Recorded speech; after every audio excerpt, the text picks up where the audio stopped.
Welcome to Zwida Media. If you're new to this channel, please subscribe. Don't forget to like, comment and share. Here's a new video for today. Enjoy.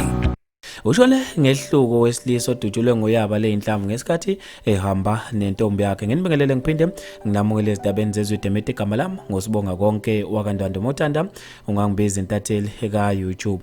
Kuvela ukuthi ubesongela usomabhizinisi wakwaMxhosa kwamaphumulo okuthi udutshulwe wabulawa ehamba nentombi yakhe. Umufu umnumzane Siphamandla Ngcobo neminyaka engu44 kuvela ukuthi udutshulwe ngabesilisa abangaziwa ngesikhathi ephuma esitoro sakhe ehamba nentombi yakhe ngolesihlanu. Ukuthi kwehla amadoda emontweni iPholo bambuza ukuthi abashongo yini ukuthi bazomthola. Uthe mayiphendula babe sebemdubula ngoyaba leinhlamu. Kube ukuthi ushone khona endaweni yesigameko. Udade wabo umufi unkosikazi Silindile Ngcobo utshela iphephandaba isoleza ukuthi umufi ubulawa nje ubekade esongelo abantu angabazi. Uveza ukuthi umufi benesitolo namakhaza kanti bese kuvamile ukuthi athole imiyalezo emsongelayo. Uthe kungacaci ukuthi abamsongelayo ubangani nabo. Ngolesine olwedlule kade nginaye kufona wesilisa wabe semtshela ukuthi uma engenza okufanele lizoduma limthatha. Uqhube wathi ngimbuzile ukuthi lo wesilisa ukhuluma ngani, wathi naye akazi udidekile kuchaza umufi. Uqhube wathi umufi uyibuzile indoda ebimsongela ocingweni ukuthi yini kumele yenze,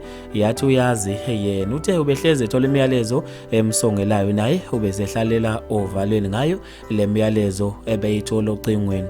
Uqhube wathi nangoKhisimuzi wathola umyalezo omtshela ukuthi kumele enze ukufanele, uma engakwenzi uzoba uKhisimuzi wakhe wokugcina lo. Umndeni namanje kubeka ukuthi usadidekile njengoba bengazi ukuthi lo ubulawe bekwenze njani. Abantu babe nokuphawula kwahlukahlukene khona lapha esikhuleni zokuxhumana. Nami ke njengentatheli ya YouTube sengiphuma kanje ngiyafisa ukwazi ukubhala kwakho ngalolu daba khona lapha kwi-comment section. Ngithi ke awungibambe evidweni elandelayo.